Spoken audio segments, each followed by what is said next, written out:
What you get for $2 million in Santa Clara County, Silicon Valley. Also, what you should think about if you have pets and you're thinking about selling your house. And existing homes month supply, which is Freddie Mac or Fred. And let's see, inventory and supply charts. Get moving. What sellers should think about when they have pets. Article from Realty Times, what sellers should know about pets and showings. Look, some people are afraid of dogs. Some people don't like birds. Some people are afraid of cats or just don't like cats. So if you're showing your house to sell, there are some people that just might get turned off from your pets. I know their family. You don't go into a model home and see dogs laying on the couch, birds in a cage squawking at you. What you're doing is putting a line in the sand. And what you want to do is make it the path of least resistance for all buyers to come through your house and want to buy it. If you turn off 5 or 10 or 15%, you might be turning off that one person that's willing to pay your crazy expectation of price. So if you have dogs, don't put them down, put them away, take them with you. If they smell like my dogs smell at my house, I could tell you that when I walk into my house after a couple of weeks of being sailing and I come back, it smells like dog. Get rid of that smell. You have to deep clean your couches and deep clean your carpets if you have carpets, and just do a massive wipe down. And I have one that's a husky part and she has hair everywhere. I have a pillow of hair every time I sweep my floor. It's gross, just it is what it is. Just it is what it is. If you're in that situation, it might be smarter for you to move, buy another house, move, and then sell your house. It might be easier for you depending on your situation. Most of the time I tell people don't buy a house until you know what you have to play with. It's a precarious situation when you buy a house first and you have two mortgages. I get it. But most of the time I hang out with people that have dogs. You'll see me at the park hanging out with the dog pack. So if you love dogs, or if you have a dog, come by. We'll love to have you and hang out with you. But we stay away from other people because some people don't like dogs. I get it. Same thing with cats, same thing with fish. Now, if it's a fish or a lizard or whatever, and you have them in your aquarium, I totally understand. Just make sure it doesn't smell and there's no feathers flying around, whatever. Okay, so our month supply is growing. We go back to 5 years, you're going to see it's getting up there. Not as crazy as it was in 20, which is 4.6, but we're getting up there. This is when we stalled the market, right? We stalled the market here and we slowed down. Rates went up, went back. Now things are coming back to normal. This is the summer selling season. And even though some places are finding it hard to sell houses, like Florida and Texas, where everybody moved to, and they're getting out because they don't like the heat or they don't like the whatever and whatever. They just got out. They just like, I don't like living in Oregon. Now might not be a time for you to sell. This episode was brought to you by Aida. Not only is Aida my aunt, but Aida is a company that does all of the back end marketing for me. They create a funnel, the sales collateral, the sales magnet. They create the follow-up, the voicemail, the emails, the texts. I don't have to do anything. And if you're a business owner, especially if you're in services, Aida does everything for you. I used to spend hours in my CRM, my database, and goofing around with all this. How do I do this? How do I back end that? How do I make that? How do I connect this? It's a pain in the ass. I got to the point where it was a brick wall for me, a mental brick wall. I just refused to use it. So I went to spreadsheets. Now I do my business on Aida, which is just like every other CRM, but what they focus on is doing the stuff for you. Now you do have to make a phone call every once in a while. That's just your job is sales. But what if something else could do everything else for you, so you could free yourself up and go and be belly to belly with your prospects and clients? This goes through the Aida funnel. If you're thinking about buying a house, this whole thing goes to the whole Aida thing. It alerts me that you downloaded the buyer's checklist, and it's easy. And I don't bother you unless you call or ask a question, because this really is just a free thing. I don't want, if you're not in the mode to buy a house, great. If you want to use somebody else, that's too bad. I'm here to educate. I'm here to show you the process. I'm here to protect you and be your guide through the entire process. Not everybody does that. Current mortgage rates are 7%. They are not going down, guys. They'll probably go down, I don't know, September, October, November. They're saying August, but you know how reality is. So the reason why we're not seeing the firestorm that we saw 2 years ago is one, supply. We just don't have the supply. And two, interest rates are up. So it keeps a lot of buyers out of the market. There are buyers buying up houses. We're just not increasing the supply to meet the demand, which is why prices continue to go up. As a matter of fact, I just heard that California median price in California is now $900,000. Not tenable for a lot of people. We always talk about how much it costs or how much you have to make in order to do that. You need to make about $125,000, I think. So what do you get for $2 million? Let's see.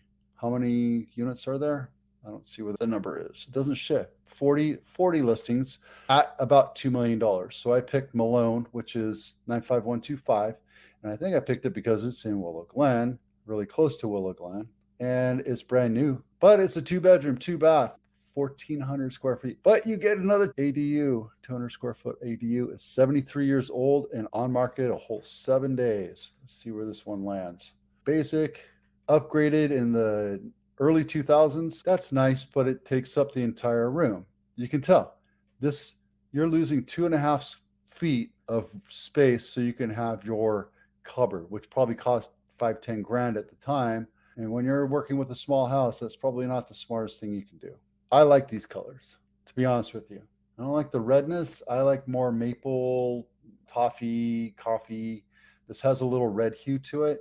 This is what my house looked like when I first bought it. It was original when I bought it, and then I put something in like this with the same Baltic brown countertops. And mind you, I like granite versus the plastic that they put in. The quartz, they call it quartz, even though quartz is a rock. It's really plastic. I don't care what kind of, whatever it's called. I have plastic on my counter right now. Not a big fan. It's lighter versus this dark. This looks very dark and dreary. So when you say it's remodeled, you can't really say this is remodeled because it's done in the 2000s. Nothing wrong with it. It's just dark. What I would have done is painted the hell out of that cabinet, made it light, bright, and airy. Indoor laundry, that's great. I think I'm going to do some research on laundry. How much it costs to buy a laundromat or laundry washer and dryer, because I swear you have to buy a new one every 5 years or so. And there's maintenance on it, and there's obviously usage costs, gas, water, electricity. But my dryer breaks out, and I know it's a thermocouple because my Mongoloid children decide that they don't want to clean out the lint, and then I have to get the service guy out because I'm not going to do it because ego, so it's $200. So you buy this $500, $600, $700 laundry washing machine. You can buy $2,000 washing machines, right? They're crazy expensive these days. So convenience over utility. Yeah, I saw that's somebody's fingers right there in a picture on a $2 million house. Fingers in front of a camera for photographs for a $2 million house. Telling me is you're cheap. Agent's cheap, the seller's cheap. Shame on you. $2 million, you can't afford to get a professional. Shame on you.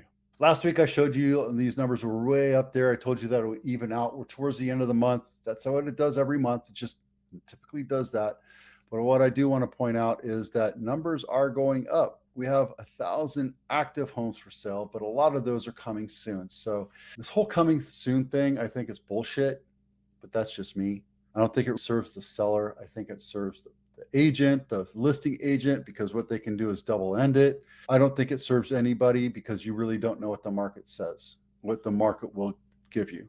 I think it makes the realtor's case weak to be exclusive. I think it's going to hurt the realtor brand overall in a long time. So we just got the US numbers, 3.5 months.